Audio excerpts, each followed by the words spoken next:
नमस्ते, आपके साथ मैं हूं जयप्रकाश शर्मा और आप देख रहे हैं हमारा खास कार्यक्रम रणभूमि। रणभूमि में आज बात होगी बजरंगबली की।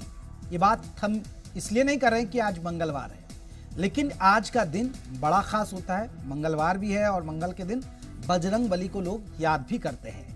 तो बात बजरंगबली की और बजरंगबली के भरोसे के बाद बड़ौदा की जनता की। जी हाँ, कुछ ऐसा ही देखने को मिल रहा है बड़ौदा की वोटिंग में, क्योंकि उम्मीदवारों को बजरंगबली की जीत पर भरोसा है। उसकी वजह जानिए, बड़ौदा में हुई वोटिंग जो मंगलवार को हो रही है और नतीजे भी मंगलवार को आएंगे। ऐसे में बीजेपी उम्मीदवार पहलवान योगेश्वर दत्त ने पहले बजरंगबली की पूजा की और फिर अपना वोट डाला। अब सवाल यह है कि बड़ौदा में किसका मंगल होगा और किसका अमंगल। आज इसी मुद्दे पर बात होगी कि बजरंगबली के भरोसे बड़ौदा और कौन जीतेगा बड़ौदा का दंगल। लेकिन उससे पहले एक रिपोर्ट।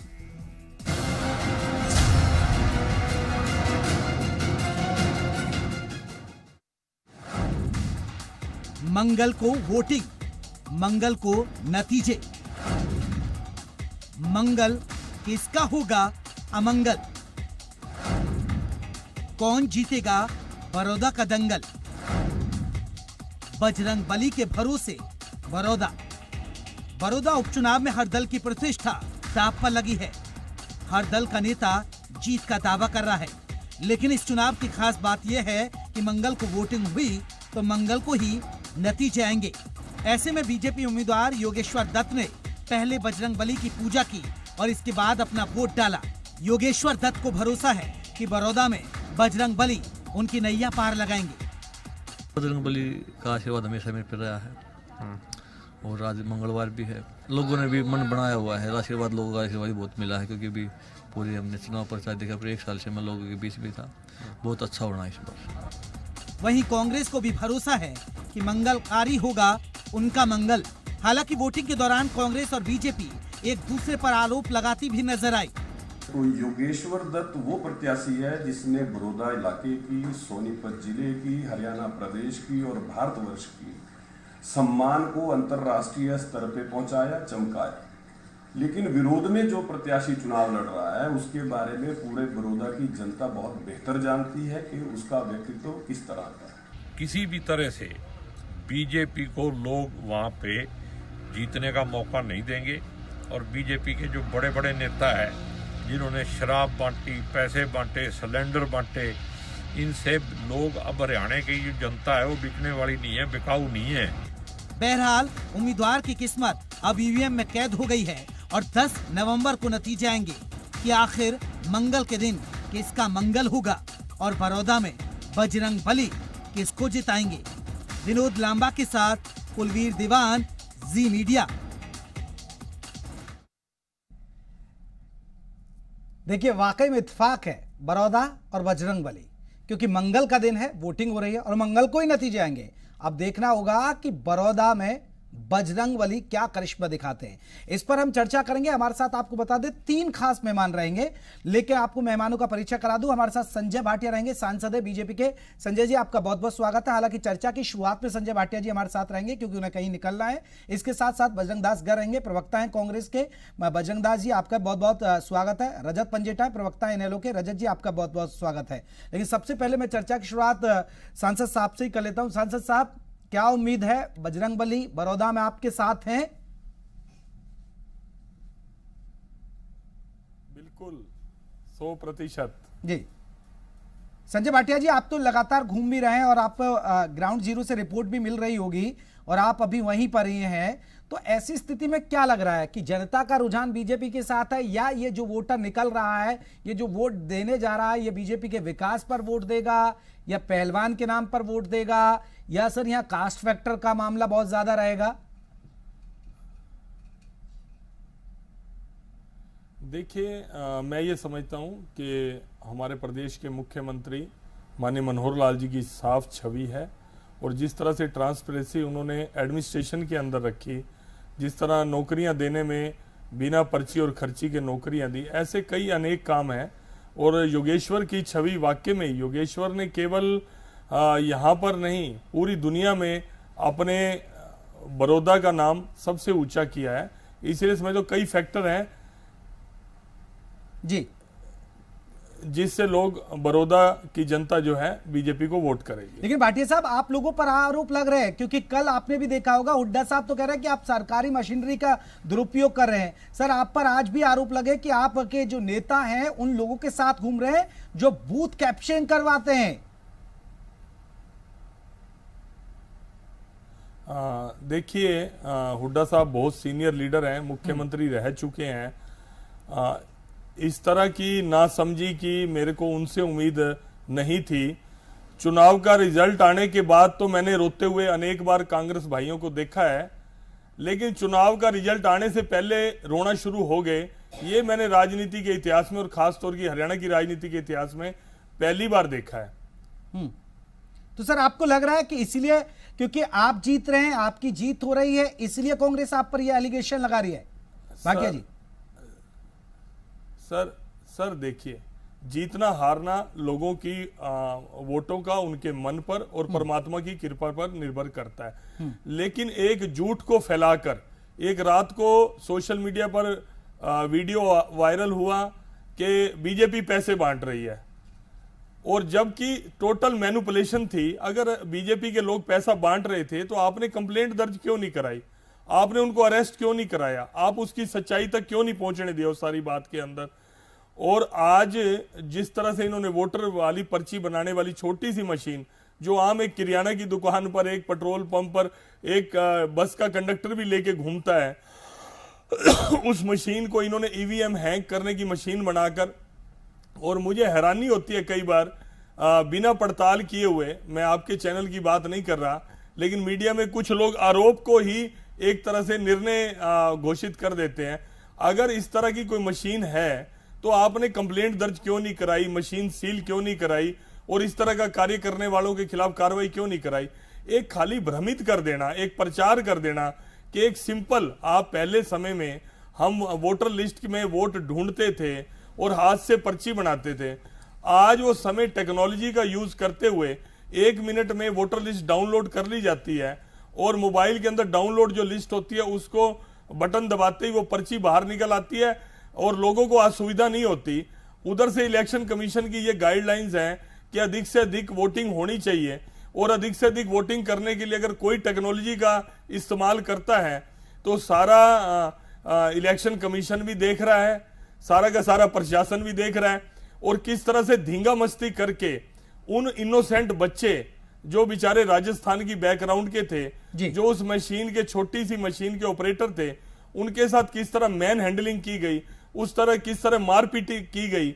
मैं समझता हूं कांग्रेस के मेरे भाइयों को शर्म आनी चाहिए। एक 200 रुपए की मजदूरी करने वाले आपको निकलना है, मैं 1-2 सवाल ले लेता हूं आपसे जल्दी, फिर बाकी मेहमानों को चर्चा में जुटूंगा। संजय भाटिया जी, एक बड़ा सवाल है, और ये महत्वपूर्ण सवाल मेरे लिए इसलिए बन रहा है क्योंकि भाटिया साहब, आप तो संगठन में लंबे वक्त तक काम किया आपने, और संगठन की चीजों को आप समझते हैं। सर, कैसे बनेगा वहां समीकरण? क्योंकि खबरें ये ऐसी हैं कि जेजेपी का वोटर आपके साथ पूरी तरह नहीं होगा, तो कैसी बात बनेगी फिर आप लोगों की?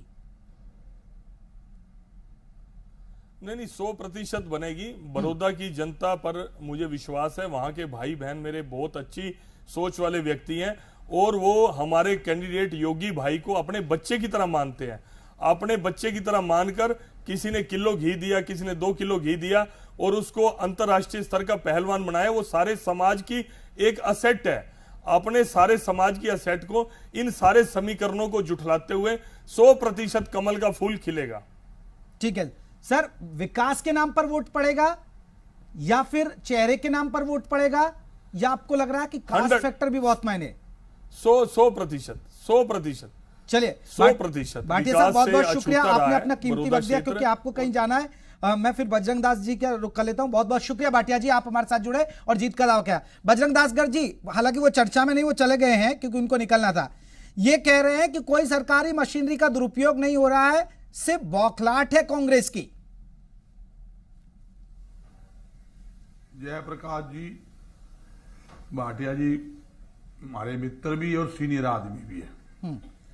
जहां तक भाजपा का सवाल है, ये कमल के फूल की बात करते हैं, जबकि इनका कैंडिडेट की पत्नी जहां भी जाती थी एक ही बात कहती थी, अपने बेटे को देखो, बीजेपी को मत देखो कि बीजेपी कैंडिडेट है, वो तो स्पष्ट मान चुकी थी कि बीजेपी से जनता को बड़ी भारी नाराजगी है। बीजेपी के नाम की कोई वोट नहीं है, मगर वोट है तो भी लोकल अपना यहां बेटा समझ के इन्होंने एक चेहरा दिखाया भी राष्ट्रीय पहलवान है, भी पहलवान तो अखाड़ा में कुश्ती लड़ लो। ये राजनीतिक है, ये जनता की हित की लड़ाई है। 6 साल में इन्होंने काम किया नहीं, एक काम गिनवा दे, मुख्यमंत्री जी सड़के में गए नहीं। बजरंग दास गर्जी आपके नाम में तो बजरंग भी लगा हुआ है, लेकिन वो कह रहे हैं बजरंग बली हमारे साथ हैं। खुद उनके उम्मीदवार कह रहे हैं योगेश्वर दत्त, और उन्होंने बकायदा पूजा पाठ की, तब वो वोट डालने गए और उन्होंने कहा कि बजरंग बली की कृपा है। देखिए मंगलवार को वोटिंग हो रही है, मंगलवार को ही नतीजे आएंगे और बड़ौदा में बजरंग बली ही पार लगाएंगे। ये अच्छी बात है। देवी देवता इस सबके सम्मान है। हर एक आदमी सुबह पूजा करके अपने काम पे निकलता है। जैसे भाई बीजेपी कैंडिडेट ने पूजा की, वैसे हमारे कैंडिडेट ने भी पूजा की। जहां तक सरकार का सवाल है, इस सरकार ने आपने खुद देखा होगा, आपने सारी सरकारी अमला जमला लगा दिया हल्के के अंदर। इन्होंने पूरी कोशिश की वहां की जनता को, वोटरों को खरीदने के लिए पैसे बांटे, शराब बांटी, सिलेंडर बांटे, जो अच्छे से अच्छे काम नहीं हो सकते थे वो बीजेपी वालों ने किए। ये कहते हैं हमारे खिलाफ कार्रवाई क्यों नहीं करवाई। कार्रवाई कौन करेगा? सरकार किसकी? हरियाणा में, केंद्र में पुलिस किसकी? किसने किसके खिलाफ कार्रवाई करनी है? कंप्लेंट के ऊपर कंप्लेंट किए जाओ, मगर स्थिति सच्चाई यानी छुट्टी नहीं है। इन्होंने जो घटिया से घटिया हरकत जो करनी चाहिए थी वो इन्होंने हरकत की है। चलिए मैं रजत जी को चर्चा में जोड़ लेता हूं, बजरंग जी लौटूंगा रजत पंजेचारी जी को भी जोड़ लेता हूं। रजत जी, बजरंग बली के भरोसे है बड़ौदा, क्योंकि बीजेपी और कांग्रेस को, मैं आ रहा हूं बजरंग दास जी, आऊंगा आपके पास, मैं आ रहा हूं। रजत पंजेटा जी, बजरंग दास गर्ग जी कह रहे हैं कि बजरंग बली उनके भी साथ हैं। सर बीजेपी वाले कह रहे हैं कि बजरंग बली हमारे साथ है, लेकिन कृपा तो सर बाबा की एक पर रहेगी। क्या उम्मीद है इनेलो पर भी कृपा हो सकती है बाबा की? देखिए जयप्रकाश जी, पहले तो मैं सीधा जो संजय भाटिया जी बोल के गए हैं भाजपा के प्रवक्ता, मैं कम से कम उन्होंने ये तो माना कि कोई मशीन पकड़ी गई है, क्योंकि उसके जो है वो वीडियोग्राफिक एविडेंस आ चुके हैं। पहला उन्होंने ये माना, कम से कम ये कबूल किया कि वो मशीन एक पकड़ी गई है, और दूसरा इन्होंने ये माना कि राजस्थान से लड़के बुलाए हुए थे। मैं आपको ये बता दूं कि राजस्थान से नहीं, बुटाना में भाटला गांव से हिसार के वहां से 16 लड़के बुलाए गए थे, और रिंढाना गांव में भी ऐसे जो है सेम तरीके के जो हैं वो मशीन के साथ लड़के पकड़े गए हैं। ऐसे ही धारणा में, और जो एक वीडियो, एक वहां लोकल पत्रकार हैं, एक मतलब लोकल चैनल है सियासी गलियारा, सत्य खबर और द मसला, इन्होंने ये लोकल वहां के चैनल्स हैं जिनके पास इनके वीडियोग्राफिक एविडेंस है कि ये जो हैं लड़के वहां पे हैकिंग करते पाए गए थे। आज से पहले भी इलेक्शन हुए, आज से पहले भी आपने इलेक्शन देखे होंगे। ये कह रहे हैं कि ऐसी मशीनें पेट्रोल पंप पे आम मिलती हैं। ये इनको मुझे समझ नहीं आता ये क्या इनकी सोच है क्या नहीं। ये बजरंग बली के भरोसे नहीं है, ये ईवीएम के भरोसे है। और आप चुनाव, लेकिन रजत जी वो ये भी तो कह रहे थे ना, संजय भाटिया जी को आपने सुना, संजय भाटिया जी तो ये भी कह रहे थे, संजय भाटिया तो ये भी कह रहे थे अगर इनके बात थी, शिकायत पहुंचती और प्रशासन इस पर एक्शन लेता। सर आप मुझे बोलने दीजिए ना जयप्रकाश जी, मैं उसी बात पे आ रहा हूं। वो मशीन क्या है, वो पहले तो इन्होंने मशीन आप अरेस्ट हुए हैं, पुलिस में अरेस्ट हुए हैं, एक पंचायत सेक्रेटरी भी पकड़ा गया है, पुलिस वालों ने इनको अरेस्ट भी किया है, और वो मशीन को अपने कब्जे में ले लिया है। उनको पुलिस वालों ने नहीं पकड़ा। आप इस बात पे गौर कीजिए, उस मशीन के साथ गांव वालों ने पकड़ा है, पोलिंग एजेंट ने पकड़ा है वहां पे, उनको पुलिस वालों ने नहीं पकड़ा, उनको पकड़ के पुलिस के हवाले किया गया है। और जो मशीन, जो एविडेंस था वो एविडेंस जो है वो पुलिस के हवाले कर दिया, पुलिस ने अपने कब्जे में ले लिया। एक तो पुलिस उन्हें पहले पकड़ती नहीं है, और जो सबूत है वो पकड़ के जैसे बिल्ली दूध की रखवाली कर रही है। अब उन क्या गारंटी है कि वो मशीनों को अदला बदली नहीं किया जाएगा, उनकी जगह एक और मशीन ला दी जाएगी। इलेक्शन कमीशन कहेगा कि आप इसे प्रूव करके दिखाइए कि ये हैक हो सकती है कि नहीं हो सकती। आज से पहले आपने कभी ऐसे सुना? आप बड़ौदा में अकेला चुनाव नहीं था, चुनाव तो यूएस में भी था। जो अमेरिका के अंदर पोलिंग हो रही है वो बैलेट पेपर से हो रही है, जापान में पोलिंग बैलेट पेपर से होती है, फ्रांस में पोलिंग बैलेट पेपर से होती है। सर, मगर अब आप ये कह रहे हैं जब ये 75 पार का नारा दे रहे थे तो बैसाखी पर आ गए ना सर, ईवीएम में अगर ये कर लेते। नहीं, ये तो आप 10 नवंबर का बहाना बता रहे रजत पंजेटा जी, ये 10 नवंबर का बहाना बता रहे। बजरंग दास जी भी यही 10 नवंबर का बहाना बता रहे हैं, और रजत पंजेटा जी भी। मैं लौटूंगा क्योंकि रेणु भाटिया, चलिए रेणु भाटिया जी जुड़ गए। मैं आ रहा हूँ, आज रहा बजरंग दास गर्ग जी, मैं आ रहा हूँ।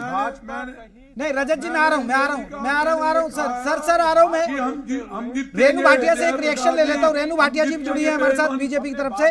रेणु भाटिया जी, रजत पंजेटा जी कह रहे हैं कि सरकारी मशीनरी का दुरुपयोग हो रहा है, और कल हुड्डा साहब ने भी कहा।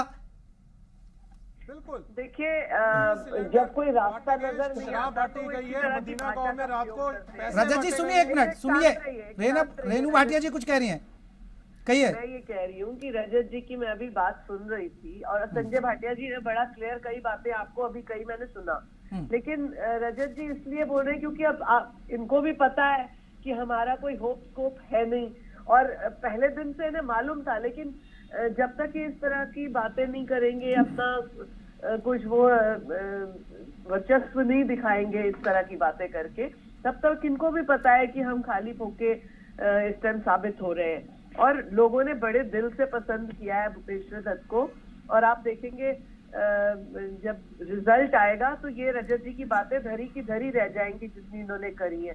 सरकार 2014 के चुनाव में भी अगर आप देखें, हम तो रीपोल की डिमांड करते हैं, नेशनल पूरी बात सुनिए, पूरे का पूरे इलेक्शन की रीपोल की डिमांड करते हैं। 2014 के भी अगर आप चुनाव में देखें, रेणु भाटिया जी ये सेल्फ डिफेंस बहुत अच्छा है, दूसरे पे इल्जाम लगा दो। आप हारते हुए एक तो आप गलत करते हैं। जो बच्चे पकड़े गए हैं उन्होंने साफ कहा है कि हम भाजपा की तरफ से हैं, उनके वीडियोग्राफिक एविडेंस हैं, उनको झुटलाने, उनके ऊपर सफाई देने की बजाय आप पहले ही अपने डिफेंस में अपने आप को डिक्लेयर कर रहे हो। आप कैसे अपने आप को डिक्लेयर कर सकते हो आज ही बैठे हुए कि 10 तारीख को? आपको इतना भरोसा कैसे है कि 10 तारीख को जब रिजल्ट आएगा वो तो भाजपा जीती होगी? जनता का प्यार किस बात का आपको ओवर कॉन्फिडेंस है? धरातल पे तो आप हो नहीं। ठीक है रजत जी रुकिए, रेणु जी रुकिए, बजरंग दास जी समझ में आ गया। इनेलो ने तो बहाना ढूंढ लिया है 10 नवंबर का। सर बजरंग दास साहब, आप पर भी कोई बहाना है या आपको लग रहा है जीत लेंगे आप? नहीं है जयप्रकाश, मैं लौट रहा हूँ सर, जयप्रकाश जी इन्होंने बेईमानी करने के बावजूद भी, हाँ जी मैं जयप्रकाश जी कहना चाहता हूँ, भाजपा ने बेईमानी भी कर ली, ठगी भी कर ली, उसके बावजूद भी कांग्रेस भारी बहुमत से बड़ौदा का चुनाव जीतेगी, इसमें कोई दो राय नहीं।